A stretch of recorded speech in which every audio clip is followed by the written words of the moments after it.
Are you ready to take your business to the next level? Every day there are countless books and articles that are published offering the key on how to make your business a success. It's easy to feel overwhelmed trying to keep up and run your business. That's why Deb Creer created the Business Power Hour. Keep up on the latest trends, best practices, and techniques for how to make your business a success. Let the Business Power Hour do the heavy work for you. Good morning. Good morning. I am Deb Creer, and I am passionate about giving professionals the tools that they need to make themselves and their businesses as successful as possible.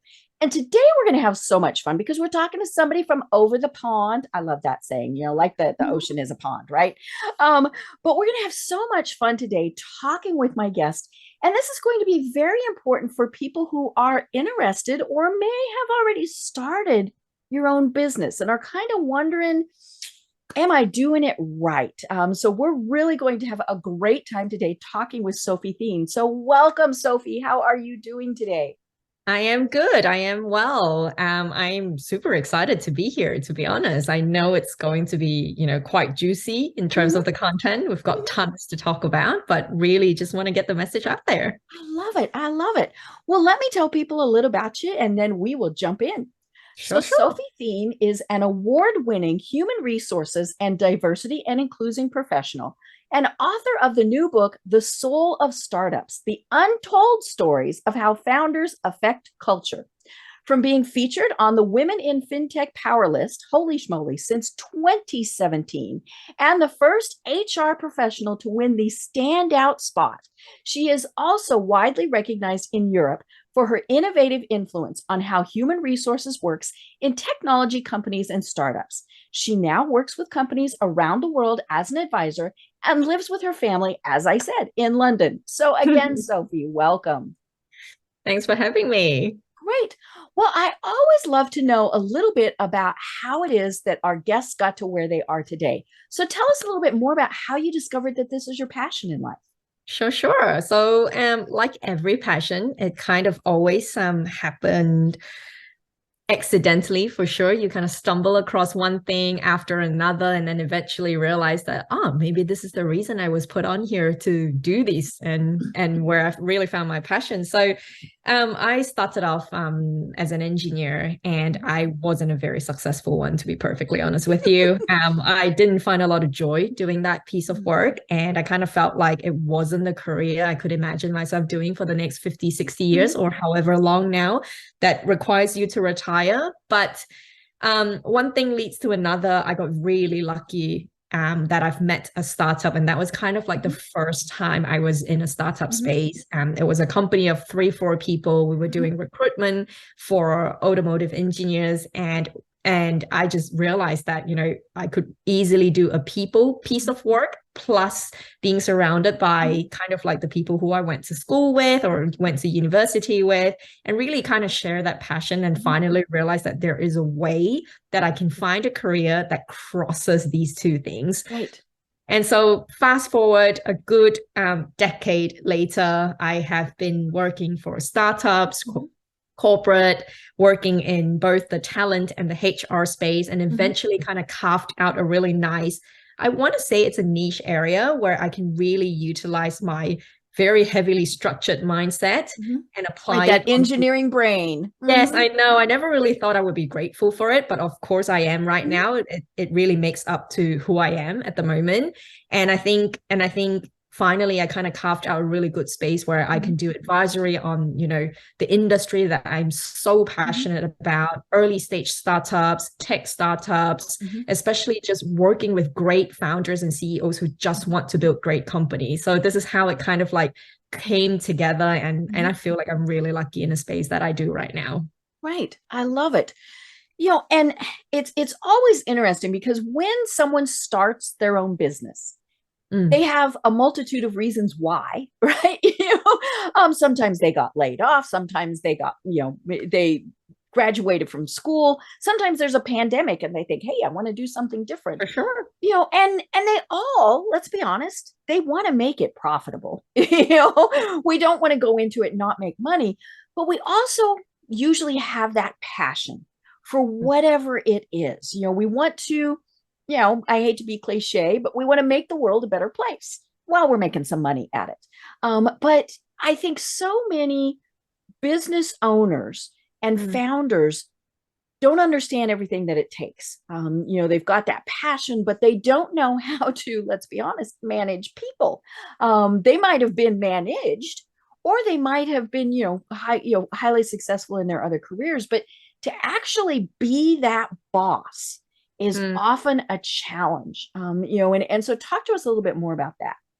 Yeah, for sure. I think you've touched a really good point there. I think first things first, I would definitely want to point out that not every founder or entrepreneur needs to have it all figured out already. Like you said, you may have just It's not going to be perfect, folks. Exactly. But I think the one thing throughout my career and my experience I've learned, and it's also the very last chapter of my book, is really just to give back the credibility and the gratitude to founders who are really trying their very best to make it, to create great businesses, right? And to build these sustainable cultures for people to really get a lot of joy out of working for them, if not the company. And I think the main thing here to point out is you don't have to have all the answers, right? And the most important thing on top of that is to be willing to just raise your hand and ask a question when you don't have the answer to it. And I think a lot of founders right now, or entrepreneurs, they just simply think that to be a founder or to be the person who manages it all needs to be a superhero. And there's you have to know everything. Exactly. And I think that's the issue we have right now. Right. And of course, at the very start, usually you're by yourself, and so you do kind of have to know it all, or you have to be smart enough to know who to reach out to. True. And so, but then once you get employees, that's where things get really tricky. And I loved reading your book, which is again called The Soul of Startups, The Untold Stories of How Founders Affect Culture. Because what you've got in your book are examples of different personality types that founders have. And, as we said, they want to make a difference. They don't want their employees to be miserable. They certainly don't want to be firing, rehiring, all those things. We're going to talk a little bit about Twitter. But right, the biggest example in the world right now that's going on. But they don't, there's as much as we like to think there's training for it, sometimes I don't think people even understand that they need to learn how to manage people and to hire the right people around them. Yeah, I think also another point, just echoing what you're saying around training is, where do they get the time on top of managing? Yeah, because they're trying to run their business. Exactly. And this is why I think it's a collaboration for everybody around you. For example, if you've got a great leadership team and you're able to kind of retain a great leadership team, then you're going to naturally get some kind of peer coaching around that happens in the workplace. It's a successful environment. It's a supportive support system. And so all of that comes into play and helps this entrepreneur or founder get the training that they want quite organically. On the other hand, I've also met as part of a couple of chapters in the book where I call them the keen learners. They're very, very, very cognitively aware that they have gaps. And they're using every moment and every opportunity they have to go and bridge those gaps, reaching out to mentors, getting advisors around them. And funnily enough, times have absolutely changed. I remember when I first got into a startup, I would typically struggle. On a day-to-day basis, I would ask myself, where else would I get answers to the questions that I cannot answer? Where else can I get help? Can I get more mentors? And ever so often, I have to reach beyond the company to reach out to my network. And not everybody is willing to just lend you a helping hand. Let's be honest, right? Everybody's time is precious. And so fast forward about 5-6 years later, I am now typically, even as a founder coach, I am working with founders who were directly referred to me only because they needed 2 hours of my time to talk them through a very sensitive situation or some of the typical situations in a company. So, and more so, we, as a network of coaches as well, which is quite natural for this to happen, and the network of advisors, we are now advisors that surround ourselves with founders who need help. And so therefore, you now find entrepreneurs who are so open-minded and so much more willing to just go, this is not my area of forte. I'm going to ask for help and I'm going to get some help here. Other than that, I will focus my time on the things I'm actually good at. So I think, you know, founders nowadays are getting training from left, right, center. It's just a matter of whether or not they have the awareness that they need to make the first step. Right. You know, and it's funny because as the founder of a business, you know, we often do know, okay, we need to reach out in some areas. We're not an expert in marketing. I sent an email just yesterday to my tax attorney to say, I have these questions because I don't want to do that. I don't, you know, I know it has to be done. I'm not going to take the time to learn it. And that's why I pay her. You know, and so we're smart enough to reach out in those areas. But I think kind of learning, as we said, learning how to be that manager, that owner, that founder, we don't recognize that there's even help out there. You know, and so that's great. First of all, that you provide that service. But I think one of the big things, and I mean, this is what you specifically address, is the fact that that person at the helm sets the tone for the business. They establish that culture. And I think so many business owners think, just no, we sell X, we do this, it's going to get done. And they don't understand what a culture is. So define that for us and talk about why that is so incredibly important. Yeah, sure. So culture really by definition is a collective of everybody's behavior in the company. It's how they respond to situations, how they emotionally process some decisions that needs to be made, all the way from every employee level, all the way up to the top of the pyramid, which is the founders of the company. And so that essentially is what culture really is. It's your touch and feel as soon as you walk through the door, how people respond to each other, how people interact with each other, including how they interact with the outside market, right? So it typically also kind of passes down to, say, you're a candidate that is being interviewed as part of the hiring process. You should be able to kind of have a touch and feel of what the culture really feels like even before you join the company. So you can imagine how important this is already. Many people have this misperception that culture is just from within, right? It's how employees interact with each other and how managers treat their employees and how decisions are being made in an ivory tower ever so often. But actually, it also implicates everybody that's outside. It's how your branding is being perceived. There are more and more, you know, reviews out there, and there are more and more resources out there for people before they join your company to be able to kind of go, is this the company I want to be part of? I look at, you know, it's as simple as searching for a hashtag in LinkedIn. You can immediately see all the posts that this company is being tagged onto. So automatically you're able to start making a preemptive decision whether or not this is the right company for you to join. So this makes culture incredibly important for a company. And looking after it, just like what you're saying, is how does the founder actually realize that they now need to be a good manager, right? And I think this comes from it's a twofold problem. One, from the research that I've done for the book, is founders actually thought that they just needed to be a leader and not a manager. So wrong, right? Leader, no matter how far up in the chain you are and how many people you have working for you, at the end of the day, you're effectively a manager. And becoming a great manager requires some hard skills. Back to the point that you were saying, right, Deb, that you don't want to do your taxes. And so therefore you pay someone to do that. But you automatically think about it that way because you think of it as a hard skill. This is someone who has been trained professionally to solve these problems for me, so I can outsource them. But when we think about a great manager, these are also main parts of it. It's 50%.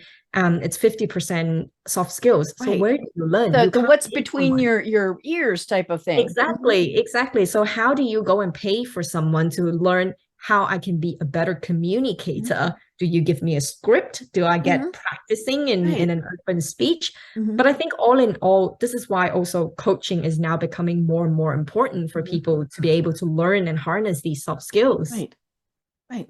You know, and frequently you do need that outside person, you know, to tell you sometimes the hard truths, you know, because for one thing, the employees don't always want to go up to the boss and say, hey, Sure. dude, you suck. Absolutely. They could, but then the boss is going to say, pack, right?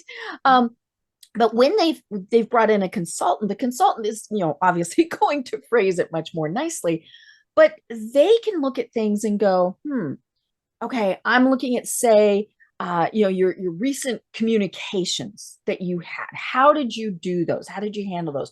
What about, say, the last team meeting? Was it? And obviously, the key is every company has totally different cultures, and some, many, most, hopefully, quite a few find what works for them. Some of them are very disciplined. Some of them are very loosey goosey. All these things, and of course, COVID. Holy schmoly! That just totally threw everything out the window when we no longer, for in many cases, could go into the office, and so many people have now decided that they're going to work from home and work remotely. But yeah, having that outside person come in and review things, that's where you're going to find, it's kind of like how you do an outside tax audit. I don't know why I'm thinking of taxes, but you want that outside viewpoint to really be what's going to tell you the truth. Yeah, you're absolutely right. And funnily enough, that's actually one of my services. I would go into a company. I basically get parachuted into a company where they start to feel like, is this too late for our culture change? Or there must be some kind of people issues that we kind of feel like the people team or the HR team isn't ready to quite figure it out yet. So it's not to say that the services I provide is to undermine the people team internally. You can very easily be going in and saying, hey, you're doing things great.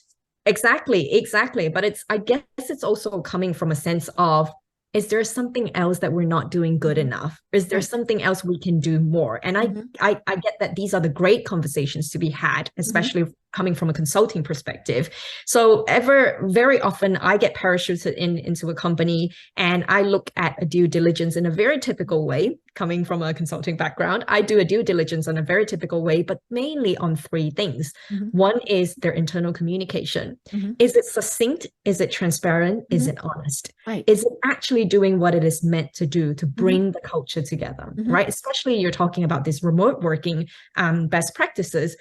You can't be expected to deliver the same amount of narrative and messaging in the right way as compared to delivering it to someone who's actually sitting right next to you, because you can read their facial expression, you can read their body language. If you somehow feel like they're getting a bit puzzled, you go in and explain yourself more. But when you're doing it in a remote basis, and most of the time you don't do it on a one-to-one basis, especially when you have town halls, all hands, this kind of group meetings, it's with a bunch of people. So how can you tell? Right? So internal communications is one of those things that really have to be looked into. Another thing is, are the processes that you have created actually an enabler for the culture that you want to build? So very simple things. For example, if your process is a little bit all over the place, it's not robust enough, and it kind of cuts through a lot of decision making, or not being able to make decisions from a data-driven point of view, right? Or not have enough touch points. And then at the same time, you call your culture to be transparent and honest. How does that work? You see how it's counterproductive. So it's really important to kind of look into what are the basics that needs to be improved and elevated, but it doesn't mean that you've done something wrong. And I think it's really important to put it out there that whenever a founder thinks that they need to do something more for the culture, it doesn't necessarily mean that it's broken. Right. Or something's bad happening. It just means that I genuinely want to create a much better company, right? And I want people to feel a lot more enjoyable at their jobs. Right. So, from the leader's perspective, the founder, there's obviously some warning signs that are like real obvious. People are quitting, people are grumpy, people, all those various things. But what are some more subtle signs that you might have a culture problem? Good question. First things first is when you see little pockets of conflict and tension happening amongst people in teams, or amongst managers and employees, that you're not really getting a good sense of where this is coming from. It could vary And whenever you don't have a good pulse of where this is coming from, it is typically behavioral. And whenever it's behavioral, it's directly related to culture. It's almost like your culture compass is moving all over the place, and it's not sticking to one point. So that is when you would realize that you have a cultural problem that needs to be, kind of looked into. Another thing would be when you find even founders, I love to ask founders these questions to themselves. Whenever they kind of start to feel that coming to work is no longer as fun as it used to be, because the environment now is no longer as enjoyable. And that is when and you it's realize never going to be 100% fun, right? Correct.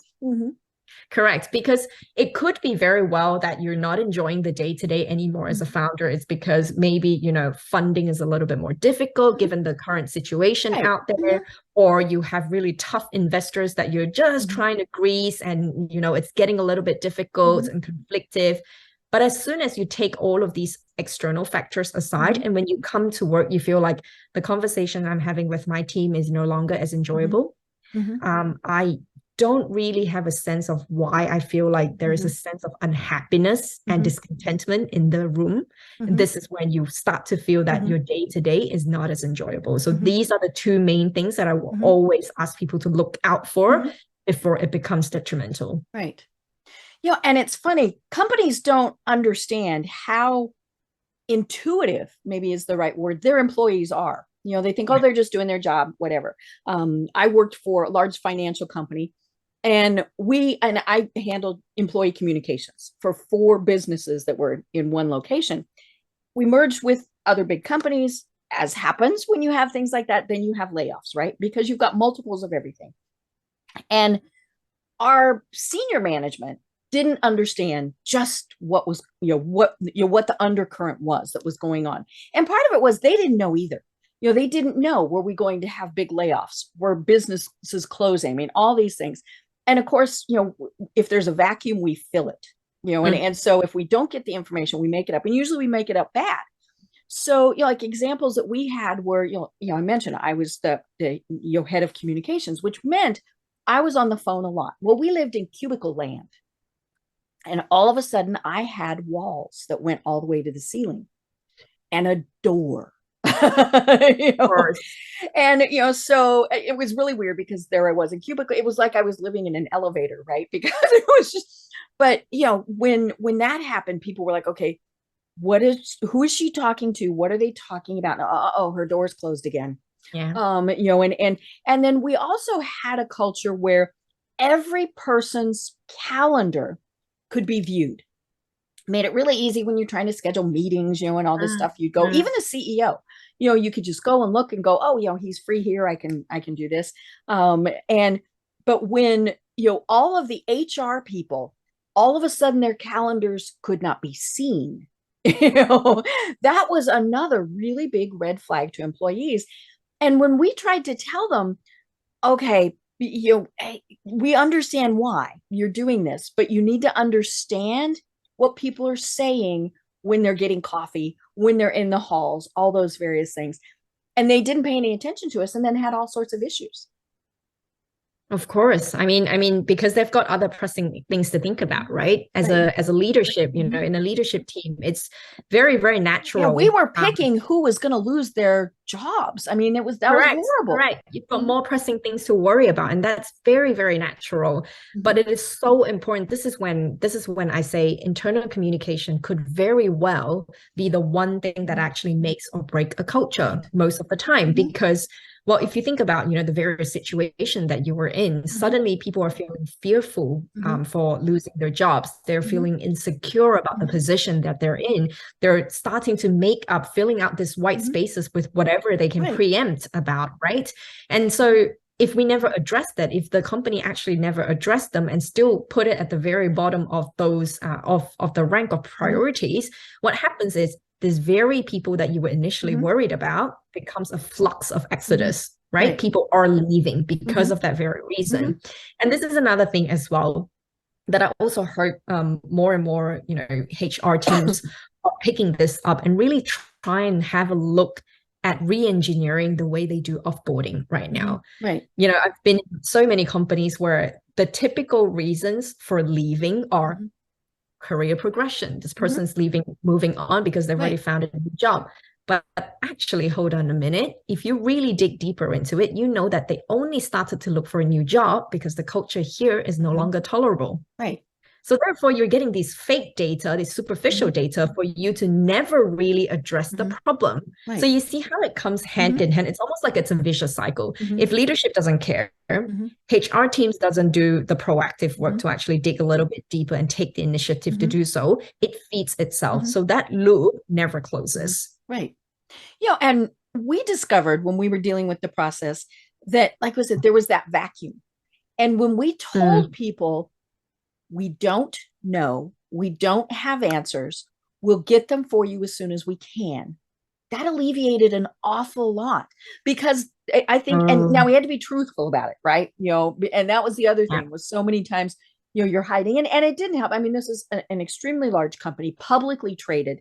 So, there were all sorts of other issues that tied into this. And clearly private companies have different, they don't have quite as many constraints. But we also, it's just that level of trust. And if they knew that we really didn't know, but we would tell them and they believe that, then that was okay. They stopped the making up cycle.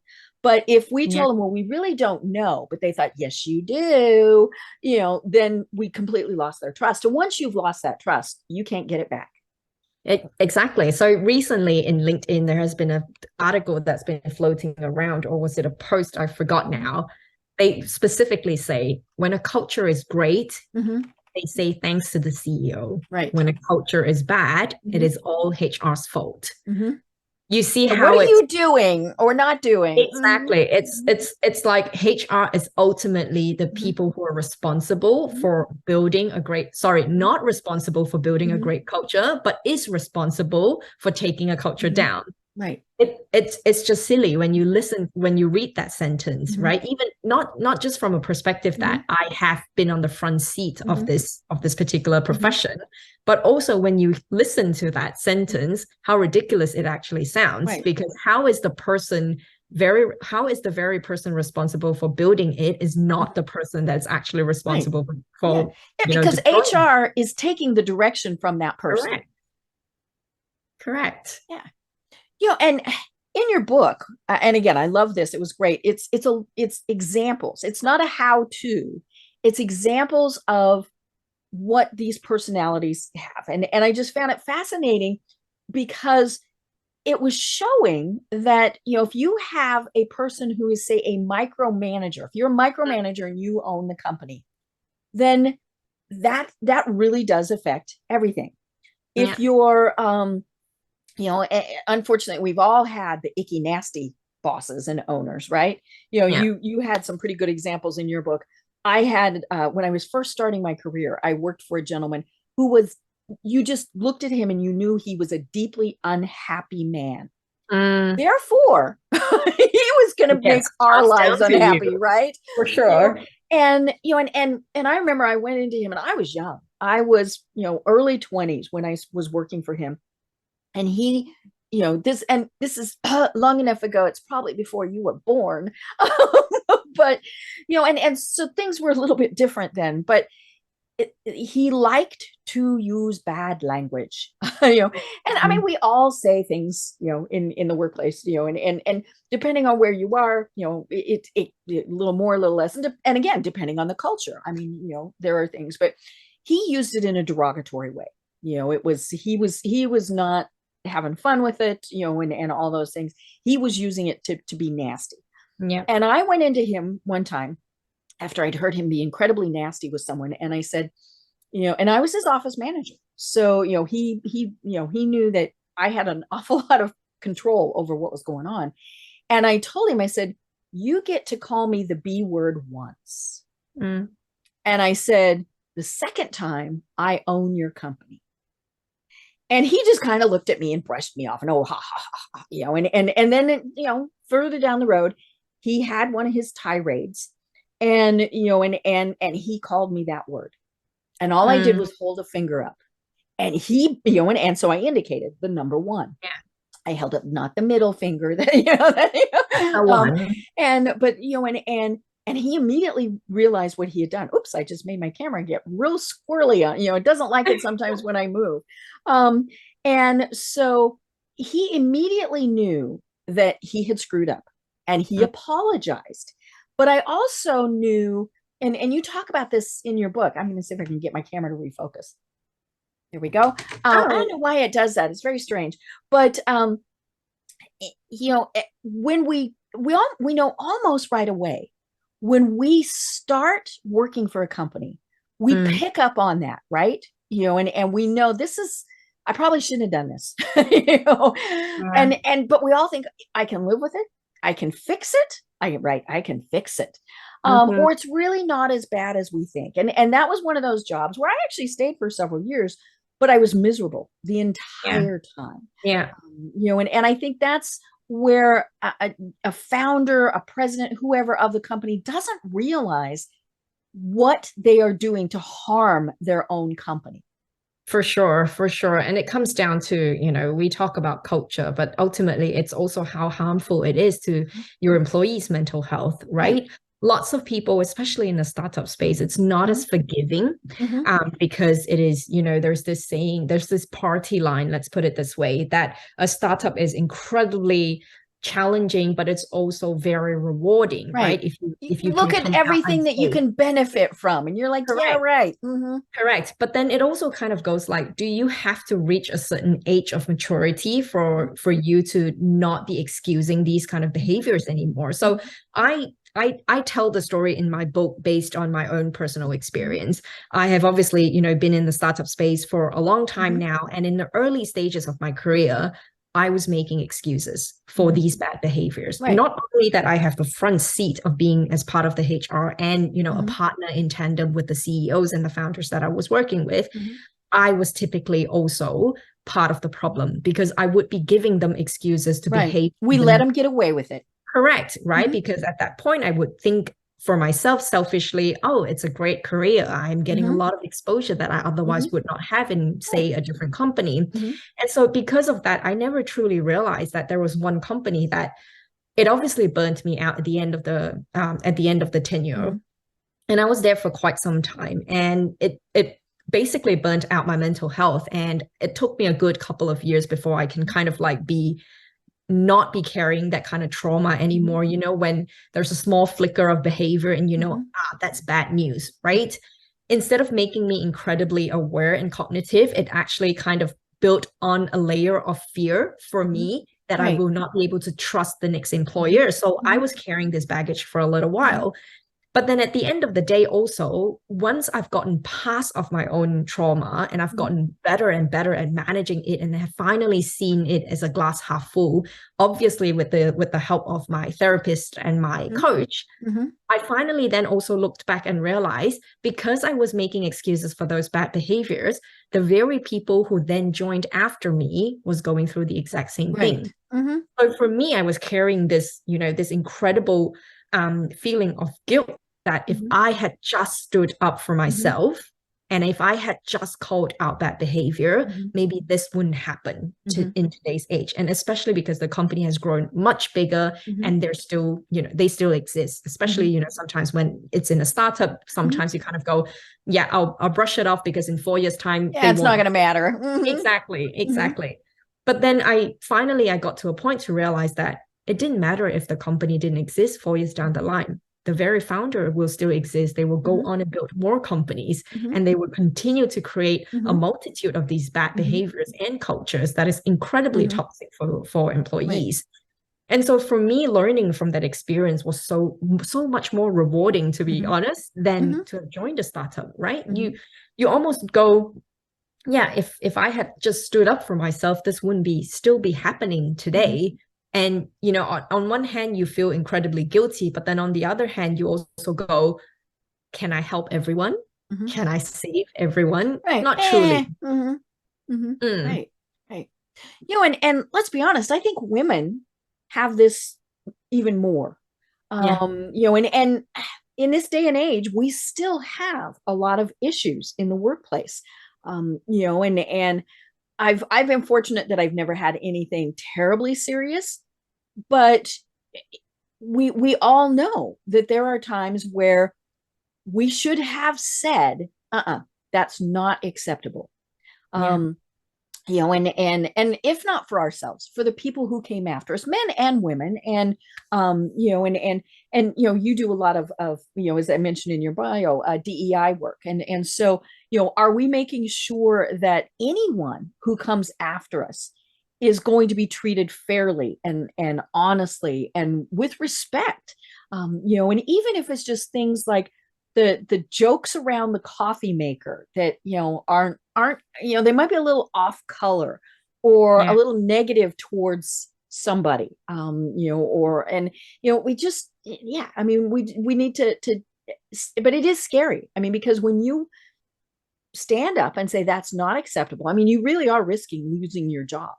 For But sure. as you said, the long-term feelings of guilt that go along with that, it's, we have to, and sometimes you can't step up. I mean, look, there are just times where no. But yeah, it's a very complicated process now, to make sure. And there are obviously so many companies who get it right, and more importantly, so many companies who want to get it right. And so you see the manager, the boss, the whoever saying, hey, let's not have those jokes. Let's, all of those various things. And it's just, and part of it is they know, okay, this is a pretty open world anymore. True. We're going to get trashed on social media or all of those various things. So let's just do it right to start with. Yeah, absolutely. I think DE&I is another, whole level of like topic to obviously talk about, and especially coming from like the tech space as well, when there's so much more minorities, Right. right? And it becomes something that we evidently need to be progressively working towards bridging those gaps. And I think given the fact that it is the tech space, on one hand it is incredibly bullish of what they believe is already the right thing, Right. that they have done and the legacies, but on the other hand there is so much more forgiving, and which means there are more opportunities for us to actually do better and do better in a faster pace. So on one hand, I obviously work in this space and I really champion this space, but I also kind of feel like when I wouldn't have been able to get so much traction if I wasn't in the tech space. So on one hand, I am very, very grateful that there are so many sponsors. People really want to do the right thing. Exactly like what you were saying earlier is they know this is the right thing to do. They're just waiting for the right moment. So at least you're not bringing this legacy of mind change.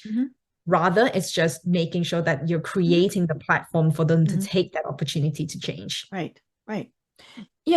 In your book, you talk about how part of the challenges in positive ways are the all of the multi-generational, and what each expectation is. I'm a baby boomer, and I really was taught, shh, don't upset things. Just go along with.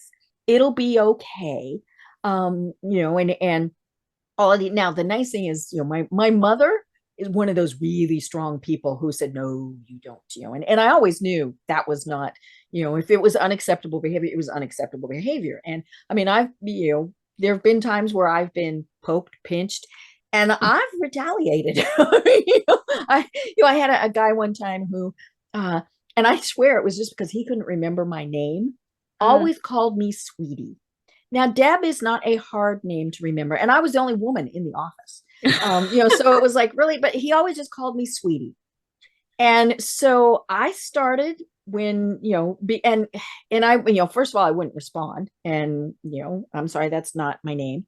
But I started calling him Honey Bunch.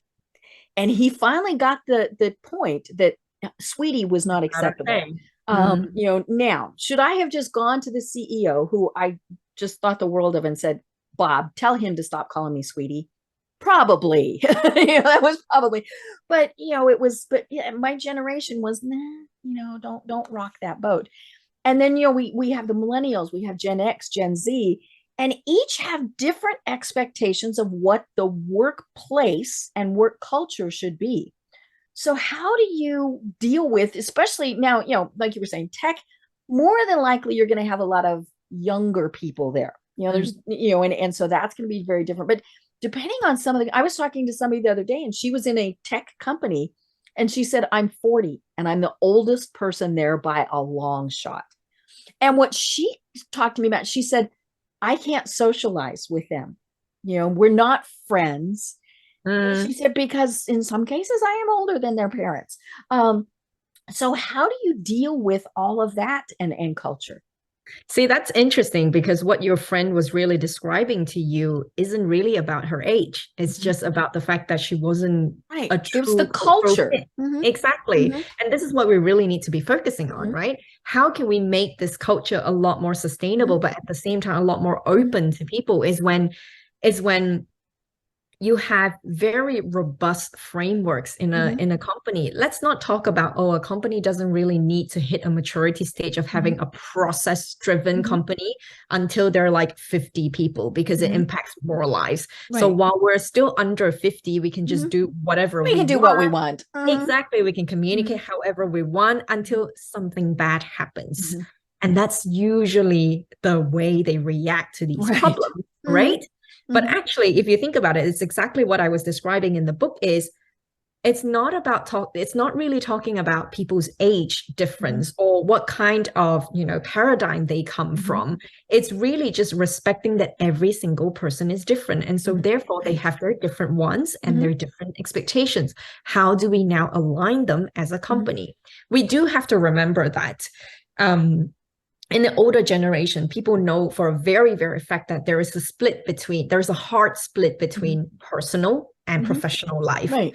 And then along the generations, those years, we get them so muddled that we now think professional and personal life are exactly the same because you spend so much time at work. And then suddenly this new term of talking about we need work-life integration. Well, hold on a minute. There's no balance. I tell people no, because that's 50-50, right? That's not going to happen. Exactly. But also it's not a new term that we just throw around because suddenly over the years we've decided to do something different and combine them together. And so what's really important, right, is to create the right kind of processes and framework that will allow and creates a platform that is equitable for every single person, regardless their age, regardless their background, regardless of anything.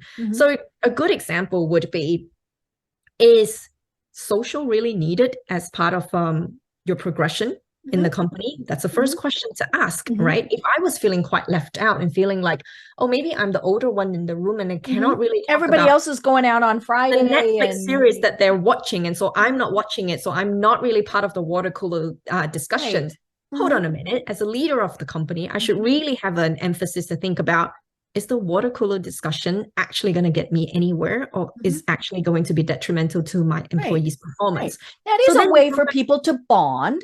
Correct. But as you said, it's also a way for people to be left out.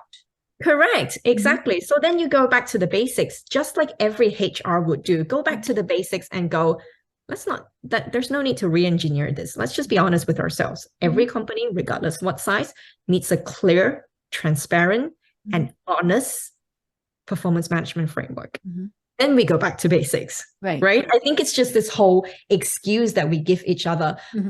The startups are a lot more fun because people are younger. But I'm sometimes the older one in the room. So does it mean I don't have as much fun? Well, I will tell you that I have just as much fun. Right. But you also have a family and, so yeah, you might not be going out on Fridays with them, but maybe the softball league you're going to do.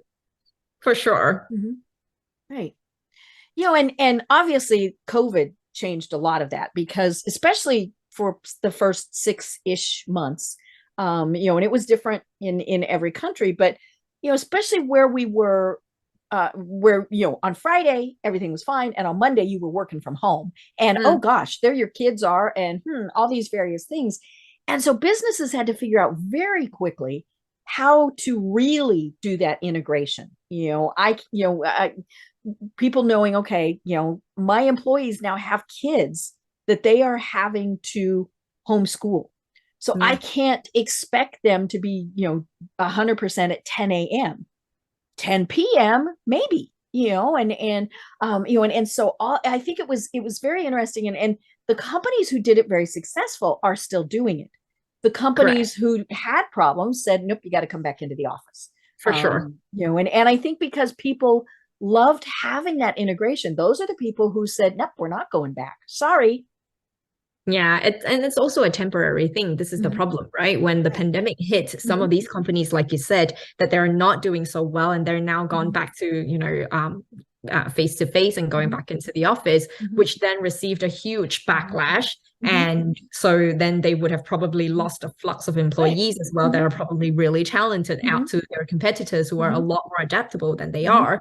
And so when you look at situations like this, you just kind of go, well, why did you think this was a temporary solution? Because this is where I find it quite bizarre, right? The fact that we are constantly talking about the future of work. It's not a term that I made up, let's be honest. It is out there. We've been talking about it for years. But then we still ironically think that this was going to just be a temporary situation. Right. But here in the States, we were told 2 weeks, and we all went, yeah, right. Yeah. And it's one of those things that I think a lot of what happened was probably going to happen anyway. It was just COVID went, oh, hey, we have to do this right now.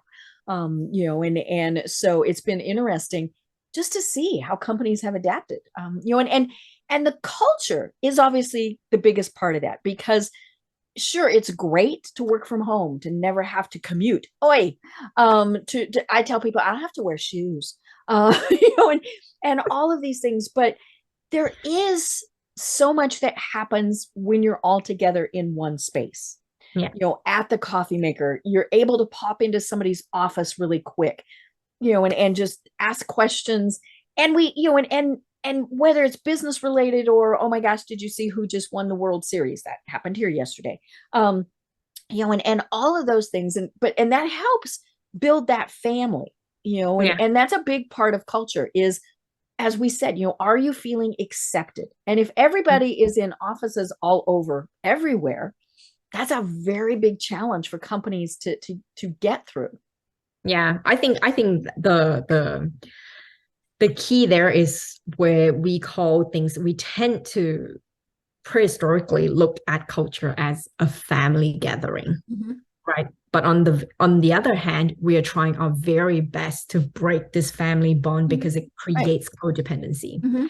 And it is also this very family-oriented culture that actually do not create inclusivity. Right. So it's the very thing that we're talking about right now, where people used to be very close together, and then suddenly you get one new person who's joined the company, and they were hired during the pandemic. And so therefore they have landed into the company without having built those personal relationships yet. And so suddenly this ivory tower starts creating itself, and then more and more new joiners will join that, and then they end up creating a subculture by themselves because they knew that they needed to thrive they needed to thrive together with the same subset of expectations.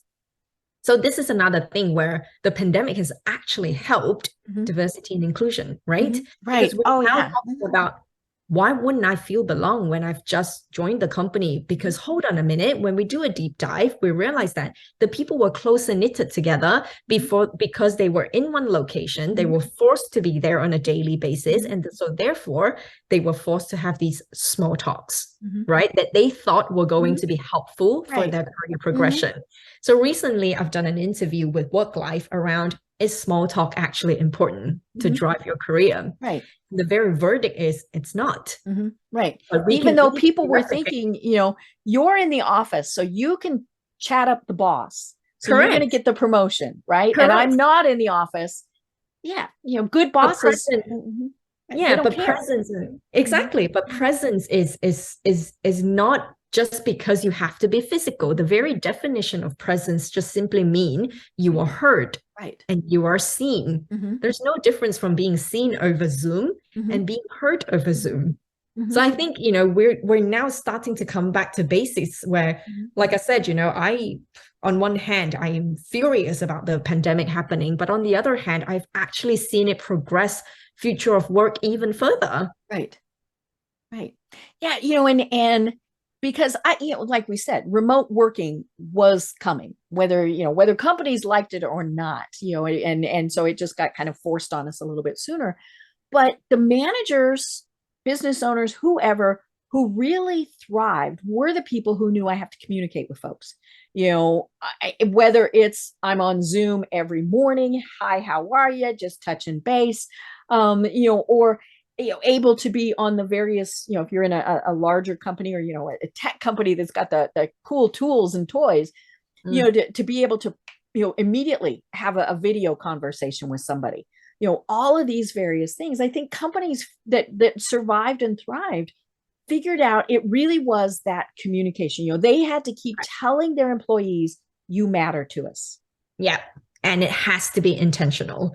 There is no shortcut around this, right? You want people to feel happy at the workplace that you are building. You have to be intentional in building the right workplace. You want your teams to know exactly what you're thinking. You have to be intentional as a manager to communicate it as transparently and as effective as possible. So it all comes down to intention, right?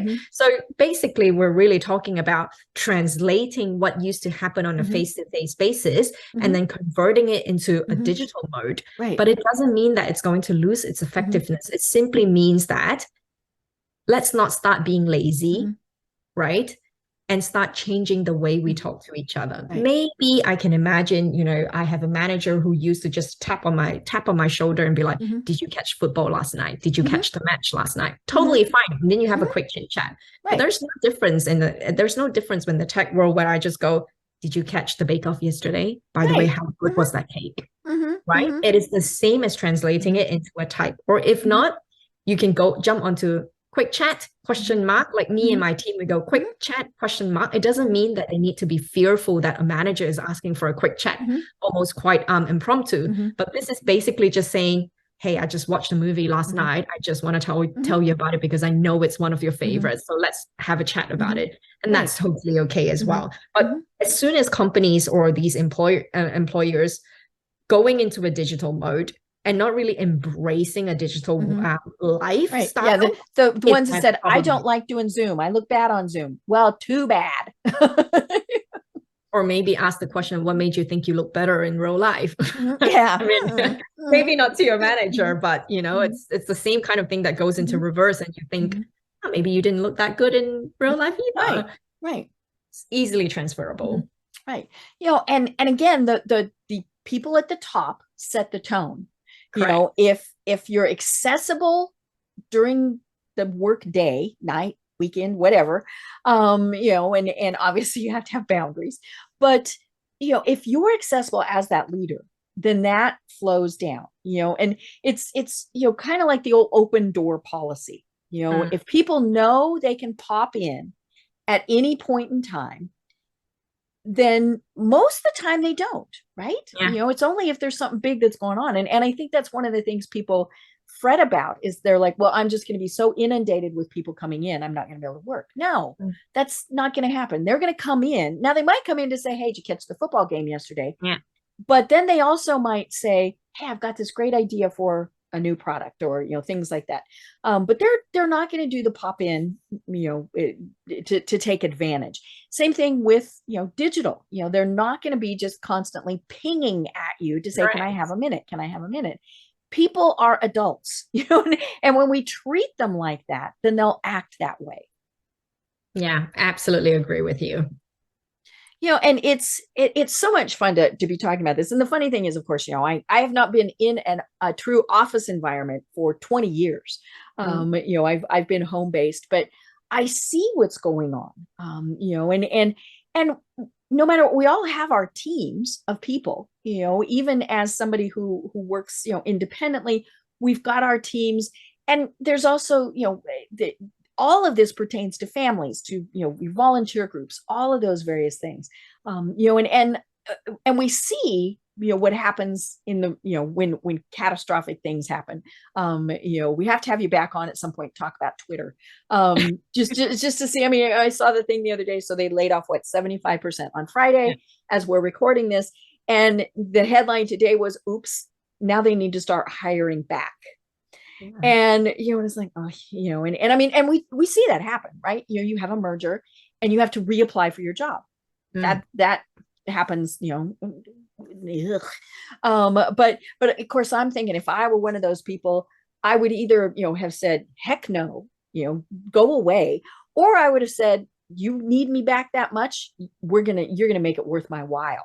For sure. And things like that. But yeah, so we will definitely have you on again. But, Sophie, you've got this great book, and then you do have, other ways that you can help people. So tell people how they connect with you and what are the services that you provide. Sure. I am easily found on www.sophietheen.com, just my first and last name. And I typically do founder coaching. So if you're a founder or an aspiring entrepreneur that's starting out businesses and really care about wanting to get some kind of coaching or at least get some first steps into building a great culture, becoming a great manager, or you just want a sparring partner. And this is typically what I work with, especially when it comes to founders of a company. Other than that, I obviously professionally is a HR advisor for startups as well. So I do go in and kind of like a tiger squad kind of thing. I do have a team together with me where we will help you with, for example, in this very current situation is, can my team help you make redundancies a lot more humane than you initially think it is? So it's definitely one of those services that we provide as a team from a HR perspective and HR consulting. But other than that, I'm an all-in-all coach. Great. I love it. And again, your book is called The Soul of Startups, The Untold Stories of How Founders Affect Culture. And the funny part is I was reading it was every single one of those examples, I knew somebody, who lived it. right? We're all like, oh, that was Bob, that was Sue, that was, hopefully not, that was me, but there were good examples in there too. This is not, hey, this is horrible and awful, because we all have great examples, right? Where we thought this is the greatest place in the world to be, and so that's where it's really a good thing, because that's like we said at the very start. People start businesses for, they really want to make the world a better place. And they don't want their employees to be miserable, because they honestly, or should realize, your employees, it's kind of like happy wife, happy life, right? Happy employees, happy clients. And so when your employees are happy and feel respected and all of those other very positive terms that they should be, it's going to reflect with how they work with people. For sure. Well, do you have any final thoughts that you want to leave us with? Well, I think my final thought is really just to, put it out there. My message to founders and entrepreneurs is, don't take it upon yourself to build great businesses all on your own. Definitely, raise your hand, reach out for help wherever you can, because collectively, I think we can build great businesses. If you're on your own, it's very, very tough. I love it. I love it. Well, we obviously have to have you on again, because this is a problem that's not going away. But more importantly, it's a problem that can be solved. For sure. And that we need to be solving, because we have to have happy employees, or we're not going to have a business. And as that business founder, owner, we want that, right? We don't want the constant churn, and we want to know that our employees, for the most part, get up every day and go, I love my job. I really love what I do. There are days where they're going to, but we really do want to know that they want to be there just as much as we want them to be there. Exactly. So we will have you on again. But until then, I'm Deb Creer. I've been having a great conversation with Sophie Theen. And until next time, everyone have a great day. Thanks for having me. Tune in for our next program for even more trends, best practices, and techniques for how to make your business a success. The Business Power Hour, hosted by Deb Creer, is proud to be part of the C-Suite Network.